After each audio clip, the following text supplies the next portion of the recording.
The next topic is understanding the mechanism of alpha-synuclein spreading and degradation, the role of tunneling nanotubes. Oh, I did something wrong. And lysosomes. Speaker is Chiara Zurzolo from France. I think I shut it down. Okay, so I take this opportunity for my bad behavior to thank everybody for letting me speak at this meeting. It's my first Parkinson conference, and this audience is not only a little intimidating, but it's also great. I think, hi Malu, this is the right way to do things, bringing together fundamental science, clinicians, applied science, patients, caregivers, and fundraising. That's the only way we can fight neurodegenerative diseases and Parkinson. And I'm the third speaker. I'm speaking, we change gears here because I'm a fundamental cell biologist, and I came to study neurodegenerative diseases because we think that without understanding the mechanism of diseases, we can never find a cure for it or for them. I'm so sorry. No. I can go on forever, but I need my first slide. And what I'll talk today is a fundamental finding that we found in the lab that is called tunneling nanotubes. Without animation, it's difficult to show what they are, but basically these are connections, membranous connections between neurons that we discovered allow the pathological aggregate to move from a neuron to another neurons. And according to the Brack hypothesis, this will be the way we believe, or one of the way, how the pathology spreads in the brain. And,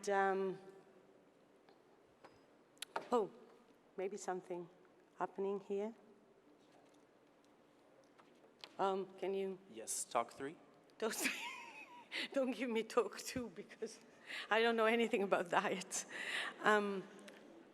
Anyway, yes, tunneling nanotubes. This is my disclosure. So,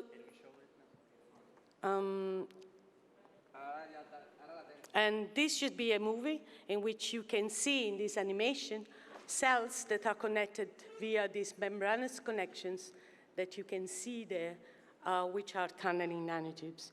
So this is a way of a cell to communicate. In fact, cells need to communicate to each other and to the environment to survive. And this is not only important for cell survival, but also important for progression of disease, like in the case of cancer and neurodegenerative disease. And normally cells communicate through a mechanism that is based on signal receptor. And this is what happens at the synapse, where you have a neurotransmitter that is recognized by a receptor on the membrane of the receiving cell. But in 2004, Hans Hermann Gerdes, a fantastic biologist who passed away with cancer, unfortunately, discovered a new mechanism of communication that are called tunneling nanotubes. If you see the schematic there, these are really channels established between cells. They're open-ended, and they would allow the transfer of different material between themselves. And of course, this was a difficult concept for biologists and the field to accept, because the fact that cells open up to each other is against the dogma of a cell as a unique identity and the base of our living. But the major problem was that we were using low-resolution microscopy. This is a movie from my lab, which is nice, but use a confocal microscopy to look at red dots. These are mitochondria that move in this channel between cells. These are tunneling nanotubes. However, this microscope doesn't have resolution to identify whether these mitochondria are moving inside the tube, they're surfing on the tube, or if the tube is really open-ended. So we spent several years to set up a pipeline, cryo-relative electron microscopy, in which we first image the cells by fluorescence. We look at the mitochondria, then we freeze the sample, preserve the membrane, and look at it by electron microscopy. And in this case, you can see that the mitochondria that is segmented there is inside the tube, and this is not one tube, but two parallel tubes. And by using FIB-SEM, we could see that at the edge between the tube and the cells, there is no separation, no barrier. So this was the first demonstration that these are really specific structure, open-ended connecting cells. So coming back or going to neurodegenerative diseases, we proposed that tunneling nanotube would allow the spreading of pathogenic aggregate, misfolded aggregate, and therefore allowing the spreading of the pathology throughout the brain progressively as postulated by the Bragg hypothesis. And what we did was a simple experiment. The first thing we did, we took prion protein, we labeled it fluorescently red, we loaded the dendritic cells, and we co-cultured the cells with primary neurons, and we look in the microscope. And what we saw was this channel that would allow the passage of this red dot to the prion protein between cells. And these channels are tunneling nanotubes, and they allow the spreading of entire organelle. This is a lysosome that we track moving inside them. Coming to Parkinson, in the years we have shown that several papers that alpha-synuclein aggregate, these green dots or red dots here, spread between cells in tunneling nanotube in primary mouse neurons, but also in human neuronal precursor that are derived from iPS cells from Parkinson patients. And this is true also for tau in Alzheimer and for Huntington in Huntington. So we propose, and what we found is that all these aggregates increase the formation of these channels that are exploited for this aggregate to spread and to spread the pathology. So they are potentially a possible therapeutical target. But why the cell would do this? And we talk about lysosome here. In the case of Parkinson, alpha-synuclein aggregates are delivered to lysosome for degradation. Lysosomes degrade normally toxic proteins. And we found almost 100% co-localization, not we and other people in the field, of course, localization with lysosome. But what we found specifically is that the alpha-synuclein aggregate co-localized with lysosome inside the tube. So the question was, how then this aggregate that move in tunneling nanotube and get to the healthy neuron would propagate the misfolding. So we postulated that alpha-synuclein fibril accumulation in the lysosome would cause lysosomal dysfunction. And this is also postulated and clear in patients. Lysosome in neurodegenerative disease do not work. What we found at the cellular level is that the lysosome full of alpha-synuclein are really big, are enlarged compared to normal lysosome, and they don't work.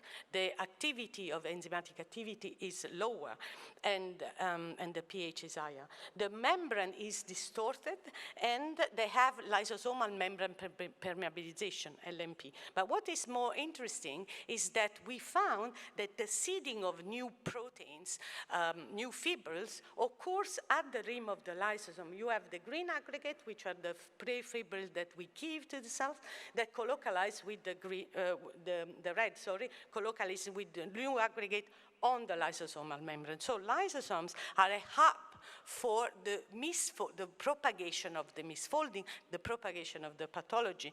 So to summarize, alpha-synuclein fibril go to lysosome for degradation. They affect lysosome that don't function anymore. The cell is overloaded with this lysosome that do not function and with this fibrils aggregate. Then they try to get rid of the lysosome through TNT.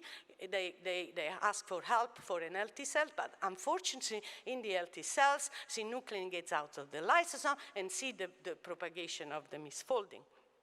Now, what about other cells? Neurons are not alone. The majority of cells in the brain are glial cells. We already published a paper showing that the astrocytes form tunneling nanotube with neurons and are able to propagate, actually to digest alpha-synuclein, so they are protective. What about microglia? We recently published a paper in which we found that, that tunneling nanotube established between human microglia and human neuronal cells.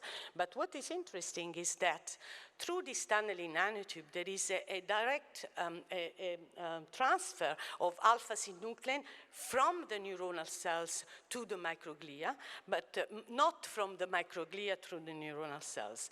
In the opposite direction, microglia would send mitochondria to the affected neuron, not to the healthy neurons, as you can see here in this movie, in which we can see the green dots, which are alpha-synuclein aggregate moving from the neuron to the microglial cells, and the red dots, which are mitochondria that move in the opposite direction from the microglia to the neuron. So we believe that microglia, at least in cell culture, they have a protective function, and they try to rescue the dying neurons. But we are now trying to move up and try to understand what are the signals, what is the inflammatory event that would trigger this behavior.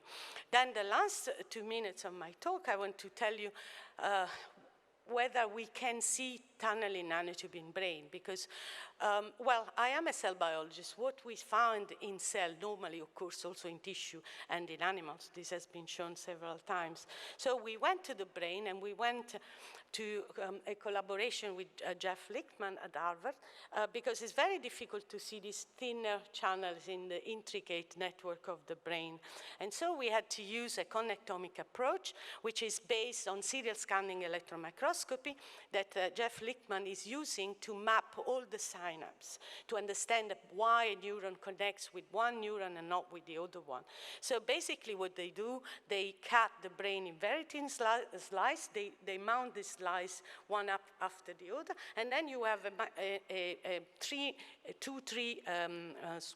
cubic millimeter of a brain. And then you can segment each cells and reconstruct the synaptic network. So Diego, my PhD student, went to Harvard, and then he prepared several blocks of a brain, and then he starts to segment the cells, and then you see the cells send a protrusion. This is a neuron, a developing neuron, and then this protrusion fuses with a different neuron, and then in the reconstruction, you can see that these two cells are connected via these connections, and then if you make the cell transparent, you can see that the connection is open and contains vesicle and mitochondria. So this occurs in the developing cerebellum. So what I have shown until now is that TNT exists in vitro and allow the exchange of different material, including mitochondria and aggregate, including synuclein aggregate. It seems that astrocytes and microglia could have a protective function, uptaking this aggregate and destroy them. In the brain, this tunneling nanotube or direct connection exists during development, so we believe that this predates the synaptic the formation of synapse. So before establishing synapse, cell can communicate directly in the brain, and maybe these are necessary for establishing a full neuronal circuit, but these connections are exacerbated in case of disease, not only neurodegenerative diseases, but also in cancer.